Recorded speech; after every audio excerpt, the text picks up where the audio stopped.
আসসালামু আলাইকুম। সুপ্রিয় সপ্তম শ্রেণীর শিক্ষার্থীরা, আশা করি তোমরা সকলেই ভালো আছো। তো আজকে তোমাদের সাথে গুরুত্বপূর্ণ যে বিষয়টা নিয়ে কথা বলবো সেটা হলো গণিত, সপ্তম শ্রেণী। তো সপ্তম শ্রেণী তোমরা একটু খেয়াল করো যে তোমাদের অধ্যায়ে রয়েছে যে বীজগণিতের রাশির সূচক, তারপরে সূচকের গল্প রয়েছে, ভগ্নাংশের গসাগু লসাগু, অনুপাত সমানুপাত, আকৃতি দিয়ে চেনা। তোমাদের একদম ফ্র্যাঙ্কলি বলি, তোমাদের বেশি প্রশ্ন আসবে অনুপাত সমানুপাত থেকে আর আকৃতি দিয়ে চেনা থেকে। আর বীজগণিতীয় রাশি থেকে বেসিক কিছু আসতে পারে, লসাগু গসাগু হয়তো অল্প, কিন্তু এই দুইটা হলো তোমাদের সবচেয়ে বেশি আসবে। তো তোমাদের জন্য যেটা সুখবর সেটা হলো কালকে আমরা তোমাদের এই অধ্যায়গুলো পার্ট টু পার্ট একদম সলিউশন ভিডিও ছাড়বো। তোমরা আমাদের চ্যানেলটি সাবস্ক্রাইব করে রাখলে অবশ্যই ভিডিওসগুলো পাবে। তো দেরি না করে চ্যানেলটি সাবস্ক্রাইব করে দাও। তো আজকে আমরা তোমাদের দেখো, যেগুলো না পড়লেই না সেগুলো নিয়ে একটু কথা বলতে চাই।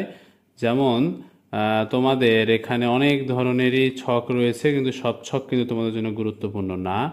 যেগুলো কিছু আছে বাচ্চাদের একদম, সেগুলো হয়তো আসবে না তোমাদের। একটু যেমন এই জায়গাটা খেয়াল করো, তোমাদের এখানে ভিত্তি এবং সূচক ও ঘাত নিয়ে দেখানো হয়েছে, অর্থাৎ এক্সপোনেন্ট বা পাওয়ার। যে যে চার দেখতে পাচ্ছ উপরে, এটাকে আমরা কি বলি? এই যে উপরে চার দেখতে পাচ্ছ, এটাকে আমরা বলি সূচক, ঠিক আছে। আর নিচেরটা হলো ভিত্তি। এরপরে যাও, যেমন এখানে দেওয়া আছে, খেয়াল করো, একটা ছক দেওয়া আছে, যেমন 10 × 10, তাহলে এখানে হবে 10-এর উপরে স্কোয়ার। 10কে স্কোয়ার করলে কি হয়ে যায়? 100। তারপরে এখানে দেখো তিনটা 10 আছে, 10 × 10, আবারও গুণ, আবারও 10, ঠিক আছে। তিনটা 10, তাহলে 10³ তাহলে 1000।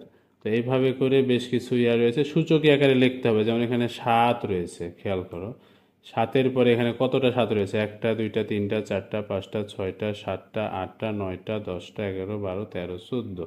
তাহলে এখানে তোমার এখানে লিখতে হবে কি? সূচকীয় আকার, মানে 7-এর উপরে আমাদের দিতে হবে 14, ঠিক আছে।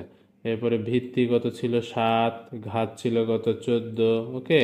তো এইভাবে করে তোমাদের বাকিগুলো করতে হবে। তো আহামরি কঠিন কিছু না, এগুলো জাস্ট দেখে নিলেই পারবে। এরপরে একক কাজ রয়েছে, ওপরে সেই রাজার অঙ্কের যে ছকটি ছিল সেটিকে আমার খাতায় নিচের ছকের মতো লেখো। রাজার অঙ্ক বলতে এখানে একটা তোমার গল্প ছিল, এই গল্প থেকে ভিত্তি করে তোমাদের এই ছকটা ফিল আপ করতে বলেছে। যেমন ধরো তোমার কত সূচক হবে সেটা, যেমন 2-এর উপর স্কোয়ার হলে স্কোয়ার, কিউব হলে কিউব, এইভাবে। আর 0 ও 1-এর সূচক, যেমন কোনো সংখ্যার উপরে খেয়াল করো, যেমন 1-এর উপর যদি তুমি 0 দাও, এটার মানও হবে 1। হ্যাঁ, আবার যদি ধরো এই যে 7, এখানে যদি এটার উপরে যদি তুমি 0 দাও, তাও এটার মানও হবে কি? 1। অর্থাৎ যে কোনো সংখ্যার উপরে, যেমন 5-এর উপরে যদি 0 দাও, তারপরে হবে কি? 1। এবং যদি এখানে ধরো ওয়াই আছে, ওয়াইয়ের উপরেও যদি 0 দাও, তার মানও কি হবে? 1 হবে। তো অর্থাৎ এইভাবে করে আমরা ধীরে ধীরে বেসিকগুলো ক্লিয়ার করতে পারবো। এরপরে খেয়াল করো সূচকের গুণ, যেমন 10² আর 10⁴, তাহলে স্কোয়ার আর এটা যোগ করে দেবা, দিয়ে হয়ে যাবে কত? 10⁶। এরপরে 10⁴ ইন্টু 10 1, তাহলে এটা 1 আর 4 যোগ করে হবে 10⁵। তো এইভাবে এটা করতে পারো। আর এরপরে রয়েছে, খেয়াল করো, একক কাজ। একক কাজগুলো খুবই গুরুত্বপূর্ণ। যেমন 4 যোগ করলে হবে 4 আর 7, তাহলে 11। 4 আর 7 মিলে হবে 11। এরপরে এদিকে আসো, তোমাদের প্রথম অধ্যায়ে তেমন আহামরি কোনো কঠিন কাজ নাই। এরপরে আমরা চলে যাব দ্বিতীয় অধ্যায়ে। এই যে দ্বিতীয় অধ্যায়ে যাওয়ার আগে এই যে 24 পৃষ্ঠায় দেখো, very very very very very very important, এটা 99% সম্ভাবনা রয়েছে আসার। এটা খেয়াল করবা। যেমন 3² ইন্টু 3², তাহলে এখানে কি হবে? 3⁴। আর 3⁴ বা 81ও লিখতে পারো। তারপরে এখানে হবে কি জানো? 64। কারণ কি, 4কে যদি তুমি কিউব করো তাহলে আসে 64। এরপরে এটাকে ভাঙলে আসবে হলো 500। হ্যাঁ, 512। এখানে তুমি লিখবা কি? 512। এরপরে 2 এর পরে যদি বসাও এটা 3000 সামথিং আসবে। এগুলো সব ফিল আপ করে এই যে এখানে দরজা দেখতে পাচ্ছ, এখানে বুঝাইছে কি যে এখানে তুমি বৃত্তে যে মানটা পাইছো সেই মানটা এখানে বসাবা। তারপরে এখানে তুমি এই যে 512 পাইছো, এখানে এটা বসাবা। এরপরে এখানে যে 5 স্কোয়ারগুলো কত হবে জানো? 5 এর উপর টু দি পাওয়ার 625 হবে। তাহলে এই 625টা তুমি এখানে বসাবা। তারপরে এখানে যে 64 পাইছো এটা এখানে বসাবা। এই যে এখানে তুমি 81, হ্যাঁ, 3 টু দি পাওয়ার 4 মানে কি 81, এই যে তুমি এখানে 81 পাইছো, এটাও কি করবা এখানে বসাবা। এটা বসানোর পরে এই টোটাল হিসাব, এই যে বৃত্ত আছে এই বৃত্তে যেটা পাবা সেটা এখানে বসাবা। দিয়ে এখানে মনে রাখবে যে সরলে কি গুণের কাজ আগে করতে হয়। মনে রাখবা সরলে সবসময় গুণের কাজ আগে করতে হয়। যে গুণের কাজ, তারপর যোগের কাজ, সবশেষে বিয়োগের কাজ করে এখানে কি করবা অ্যান্সারটা লিখবা। এরপরে দেখো আরও একটি সূচক এখানে, আলোর গতিবেগ। আলোর গতিবেগের চেয়ে বেশি জরুরি হলো আমাদের এই যে পৃথিবী থেকে চাঁদের দূরত্ব 3,84,000 কিলোমিটার। দূরত্বকে গাণিতিক ভাষায় ছোট আকারে প্রকাশ করো। গাণিতিক ভাষায় ছোট আকারে মানে হলো এই যে সূচক আকারে, ঠিক আছে।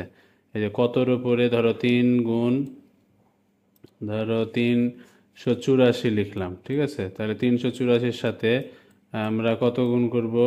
1,00,000। একক, দশক, শতক, হাজার, অযুত, লক্ষ। এখন আমরা কতর উপরে পাওয়ার দিলে 1,00,000 হবে? মানে কোন সংখ্যার উপর পাওয়ার দিলে 1,00,000 হবে? ধরো 1000-এর উপরে যদি আমরা 10-এর উপর যদি আমরা 3 পাওয়ার দিই তাহলে হয়ে যায় 10,000। তাহলে 4 দিলে হয়ে যাবে তোমার 10-এর উপরে 4 দিলে হয়ে যাবে 1,00,000। তাহলে 384 গুণ 384 গুণ হলো 10-এর উপরে আমরা কি করব 4 লিখব, তাহলে হয়ে গেল। তো এইভাবে করে করতে পারো। তারপরে আসো পরবর্তীতে বীজগণিতীয় রাশির সূচক। বীজগণিত রাশির সূচক হলো এটা বীজগণিতের একদম বেসিক একটা চ্যাপ্টার। এটা তোমাদের অবশ্যই ভালো মতো ক্লিয়ার করতে হবে। 4টি, আচ্ছা এটা দরকার নাই তোমাদের। নেক্সট হলো এই জায়গাটা, কোনো রাশির এক উৎপাদক যতবার গুণ আকারে থাকে তাকে ওই উৎপাদকের সূচক বলে।